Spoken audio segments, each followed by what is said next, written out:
Bismillahirrahmanirrahim. Assalamualaikum warahmatullahi wabarakatuh. Ma'asyiral muslimin jamaah salat Jumat rahimakumullah. Hari ini adalah hari Jumat tanggal 7 Ramadan 1446 Hijriah yang bertepatan dengan tanggal 7 Maret tahun 2025. Perlu diketahui yang bertindak sebagai khatib yaitu Al-Ustaz Haji Sohibul Huda Hafidhahullah Ta'ala untuk Imam Akhidah Babang Yuwono dan Muadzin Bapak Suryadi. Kami himbau kepada para jamaah untuk mengisi soft yang kosong depannya terlebih dahulu, dan jika Anda membawa alat komunikasi untuk dinonaktifkan sementara waktu. Perlu diperhatikan bagi adik-adikku sekalian, jika khotib sudah naik ke atas mimbar untuk menyampaikan khutbah Jumat, kami harap Anda tenang dan diam sehingga tidak mengganggu kekhusyuan di dalam sholat Jumat serta khutbah Jumat. Sekian dari kami, karena waktu telah masuk kepada Ustaz terdekat, kami ucapkan tafadhol. Wassalamualaikum warahmatullahi wabarakatuh.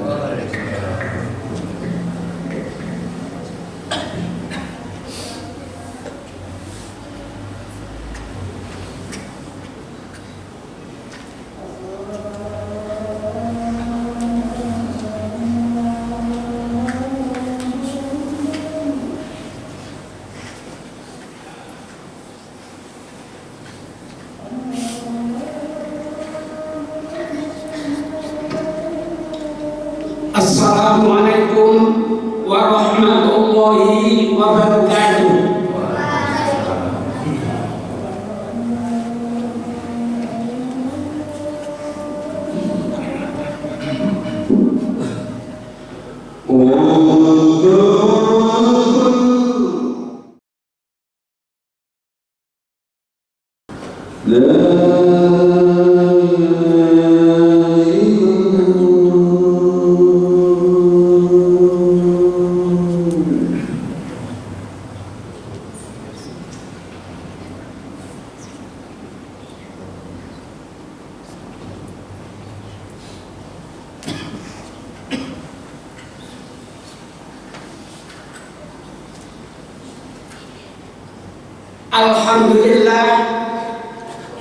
Alhamdulilladzi ja'ala tauhid qaidatal Islam raqsahu wa aslahu. Asyhadu an la ilaha illallah wa asyhadu anna Muhammadan abduhu wa rasuluh la nabiyya ba'da. Allahumma sholli ala Muhammad wa ala alihi wa ashabihi ajma'in. Amma ba'du, fa ya ayyuhan nas ittaqullaha haqqa tuqatih wa la tamutunna illa wa antum muslimun. Jamaah sholat Jumat ikhwan fillah, marilah kita bersyukur pada Allah Subhanahu wa Ta'ala dengan cara menjalankan perintahnya yang senang maupun yang tidak senang, dan menjauhi segala larangannya. Mudah-mudahan sholawat serta salam tercurahkan kepada Rasulullah, keluarga, sahabat, dan orang-orang yang selalu mengikuti sunnahnya. Di siang yang mendung ini, saya akan membawakan satu judul khutbah, yaitu urgensi tauhid dalam kehidupan muslimin. Tauhid adalah pegangan yang sangat pokok dan menentukan semua amal. Tauhidlah yang akan mengantarkan manusia dalam kehidupan yang baik, kebahagiaan yang hakiki di alam akhirat nanti.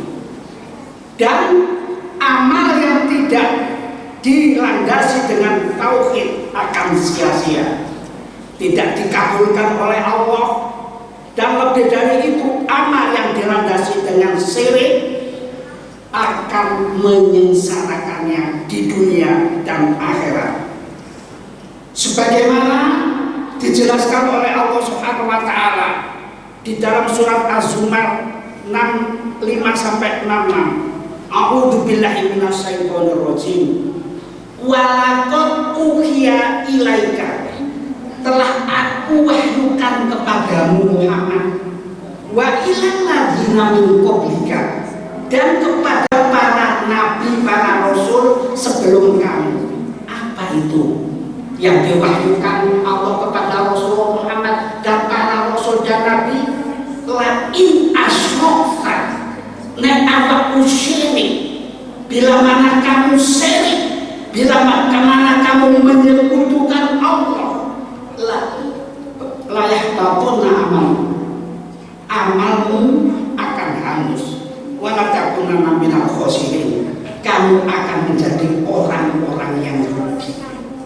Para jamaah ikhwan fillah, syirik yang lagi ngetren di Malang Raya maupun kabupaten saat ini adalah bantengan dan jaranan. Kalau para jamaah, di antara para jamaah yang tidak setuju dengan adanya saya mengatakan syirik, nanti temui saya sesudah sholat Jumat, karena di kampung saya adalah tempatnya bantengan dari anak kecil, orang dewasa, dan perempuan. Makanya saya membuat masjid di Tokohan, Masjid Bintas itu salah satu alasan saya, karena di situ tempatnya kesyirikan. Para jamaah yang dimuliakan Allah Subhanahu wa Ta'ala, terusnya ayat, balillah, akan tetapi hanya kepada Allah lah, fa'bud, kamu harus menghamba, wa kun minasyakirin, jadilah kamu orang-orang yang bersyukur. Para jamaah ikhwan fillah, tauhid itu bukan sekedar mengenal dan mengerti, memahami, meyakini bahwa pencipta langit dan bumi ini Allah, yang memberi rezeki juga Allah, bukan faham, mengerti, mengucapkan asmaul husna. Contoh, iblis laknatullah, dia berdoa kepada Allah Subhanahu wa Ta'ala dengan asmaul husna. Begitu juga Rasulullah Muhammad berdakwah, mengajak orang-orang kafir jahiliyah waktu itu, ditanya siapa pencipta langit dan bumi, jawabnya Allah. Siapa yang memberi rezeki? Allah. Baik iblis yang berdoa dengan asmaul husna maupun orang-orang jahiliyah yang dia percaya bahwa pencipta langit dan bumi adalah Allah, dua-duanya belum berpredikat muslim. Dengan itu ada suatu pertanyaan, apakah hakikat tauhid itu? Hakikat tauhid adalah pemurnian ibadah hanya kepada Allah, menghambakan diri hanya kepada Allah secara murni dan konsekuen. Caranya dengan mentaati segala perintahnya dan menjauhi segala larangannya, dengan penuh rasa rendah diri, cinta, harap, dan takut kepadanya. Untuk inilah sebenarnya manusia diciptakan Allah. Dan sesungguhnya misi para rasul, mulai Nabi Nuh sampai Rasulullah Muhammad, adalah menegakkan tauhid. Sebagaimana Allah jelaskan, a'udzubillahi minasyaitonir rajim, wa ma khalaqul jinna wal insa illa liya'budun. Aku gak dadekno jin lan manusia kecuali tak kokon menghamba aku. Ayat 56. Para jamaah yang dimuliakan Allah Subhanahu wa Ta'ala, sesungguhnya tauhid tercermin dalam kesaksian bahwa tidak ada Tuhan yang hak selain Allah dan Muhammad adalah utusan Allah. Artinya apa? La ilaha illallah itu kita ucapkan dalam lesan, kita yakini dengan hati, dan kita amalkan. La ilaha itu penafian, tidak ada ilah yang hak, yang berhak disembah illallah. Isbab menafikan hanya Allah Subhanahu wa Ta'ala. Muhammad adalah nabi utusan Allah Subhanahu wa Ta'ala. Maksudnya kita ini mengikuti Rasulullah Muhammad, bukan hanya sholatnya, puasanya, hajinya, tapi kehidupan harus penjabaran daripada tauhid la ilaha illallah adalah apa yang telah dijelaskan oleh Rasulullah Muhammad.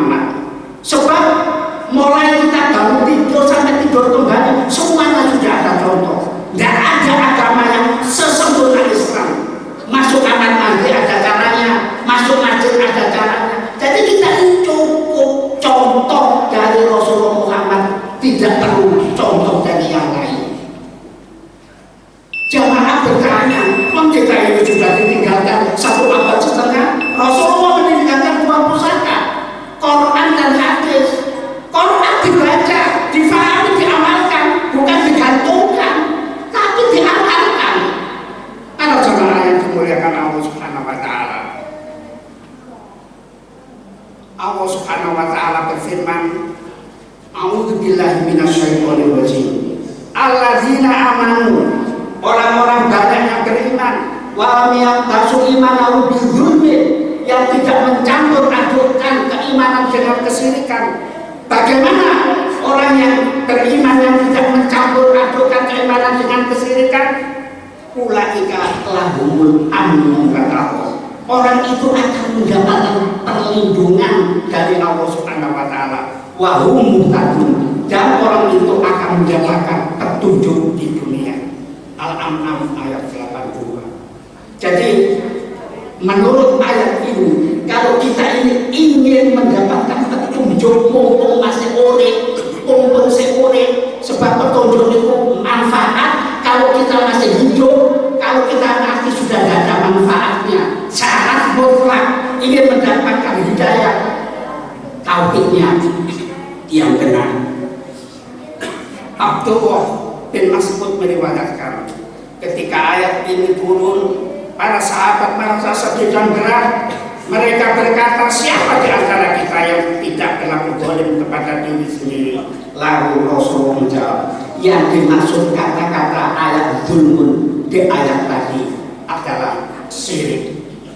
Ayat ini memberi kabar gembira kepada orang-orang yang beriman, yang mengesahkan Allah, orang-orang yang tidak mencampur adukan antara keimanan dengan syirik, serta menjauhi segala perbuatan syirik dan orangnya. Seperti dijelaskan oleh Nabiullah Ibrahim, ana bani ummikum wa ta'buduna, aku berubah diri dari kamu dan apa-apa yang kau ibadahi. Kalau kita ini berlepas diri dengan perbuatannya saja, masih ragu-raguan dengan orang yang tidak bisa, suatu ketika teman kita atau teman akrab kita yang paling kenal sama kita tetapi berbuat syirik atau berbuat bid'ah, kita diundang, gak enak, aku gak teko. Makanya harus menjauhi kesyirikan dan orangnya.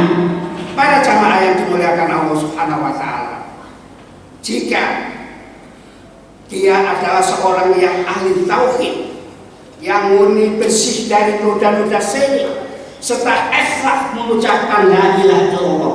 La ilaha illallah diucapkan, diyakini dan diamalkan dengan hati, tidak sekedar diucapkan saja, tetapi diamalkan. Membaca la ilaha illallah, masih percaya dengan hari jelek, hari baik, masih percaya dengan huruf-hurufan, kenik-kenik, tidak ada gunanya membaca la ilaha illallah. Para jamaah yang dimuliakan Allah Subhanahu wa taala, maka tauhid kepada Allah menjadikan penyebab bagi penghapusan dosa-dosa dan kejahatannya, sebagaimana telah dijelaskan dalam sabda Rasulullah yang diriwayatkan oleh Ubadah bin As-Samit. Barang siapa bersaksi bahwa tidak ada Tuhan yang berhak disembah selain Allah, dan Muhammad adalah hamba dan utusannya, dan dia bersaksi bahwa neraka adalah ada, surga adalah ada, orang yang seperti itu akan dimasukkan surga oleh Allah Subhanahu wa taala. Maksudnya segenap persaksian yang dilakukan seorang muslim sebagaimana yang terkandung dalam hadis tadi berhak memasukkan dirinya ke surga, sekalipun dalam sebagian amal perbuatannya terdapat dosa dan maksiat. Hal ini sebagaimana ditegaskan di dalam hadis qudsi, Allah berfirman yang artinya, hai anak Adam, seandainya kamu datang kepadaku dengan membawa dosa sepenuh bumi, sedangkan engkau ketika menemuiku dalam keadaan tidak menyekutukanku sedikit pun, niscaya aku berikan kepadamu ampunan sepenuh bumi pula. Hadis riwayat Tirmidzi dan Adiyah. Hadis tadi menegaskan tentang keutamaan tauhid, Tauhid merupakan faktor penting bagi kebahagiaan seorang hamba. Tauhid merupakan sarana paling agung untuk melebur dosa dan maksiat. Hamba Allah yang beriman, jika tauhid yang murni kita amalkan dalam hidup baik pribadi maupun jamaah, niscaya akan menghasilkan buah yang sangat manis. Di antara buah yang akan didapat, tauhid memerdekakan manusia dari segala perbudaan dan penghambaan kecuali kepada Allah. Memerdekakan pikiran dari berbagai khurafat dan angan-angan yang keliru. Memerdekakan hati dari tunduk menyerah dan menghinakan diri kepada selain Allah. Memerdekakan hidup dari kekuasaan Fir'aun, pendeta dan tauhid yang menuhankan diri atas hamba-hamba Allah. Tauhid membentuk kepribadian yang kokoh, arah hidupnya jelas, tidak menggantungkan diri kecuali kepada Allah. Kepadanya ia berdoa dalam keadaan lapang maupun sempit.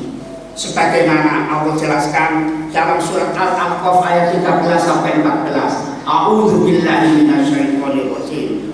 Innal ladzina qalu, sesungguhnya orang-orang banyak yang berkata Rabbuna Allah, Rabbu Allah, sumastaqom, lantas istiqomah, tidak sekedar diucapkan tapi istiqomah. Bagaimana? Fala khaufun 'alaihim wa la hum yahzanun. Mereka tidak akan susah dan tidak akan takut. Ulaika ashabul jannah, mereka adalah calon-calon penghuni surga. Khalidina fiha, yang akan tetap di surga.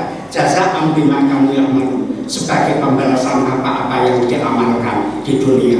Marilah kita introspeksi kepada diri kita masing-masing. Apakah cocok, apakah sesuai saya ini dijadikan oleh Allah? Sebab saya dijadikan oleh Allah hanya untuk menghamba pada Allah Subhanahu wa Ta'ala. Mumpung ada kesempatan, ayo kita sekali lagi belajar masalah tauhid.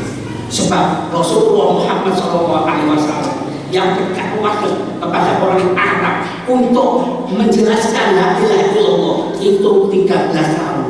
Baru Isra Mi'raj, baru kewajiban sholat. Sekuat-kuatnya tiang kalau pondasinya tidak kuat akan roboh. Sesuai dengan keadaan sekarang ini. Bagaimana dengan adanya kesyirikan yang luar biasa? Salah satu peringatan Rasulullah SAW, kalau salah tanda-tanda kiamat adalah kesyirikan kalau sudah luar biasa. Maka daripada itu hari kayaknya sangat cepat, jadi barokah hari sudah diambil oleh Allah Subhanahu wa Ta'ala karena kesyirikan yang luar biasa. Mudah-mudahan Allah Subhanahu wa Ta'ala menjadikan kita orang-orang yang muwahhid. Fattabi'u ya ulil albab la'allakum turhamun.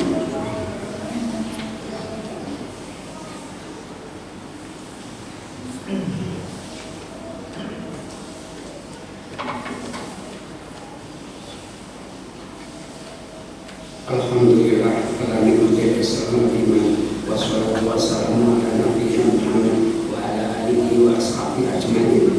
Allahumma sholli ala Muhammad wa ala ali Muhammad. Amma ba'du, ya ayyuhan nas ittaqullah haqqa tuqatih wa la tamutunna illa wa antum muslimun. Di dalam khutbah kedua ini marilah kita berdoa kepada Allah Subhanahu wa Ta'ala. Mudah-mudahan doa kita dikabulkan oleh Allah Subhanahu wa Ta'ala. Inna Allaha wa malaikatahu yusholluna 'alan nabi ya ayyuhalladzina amanu shollu 'alaihi wa sallimu taslima.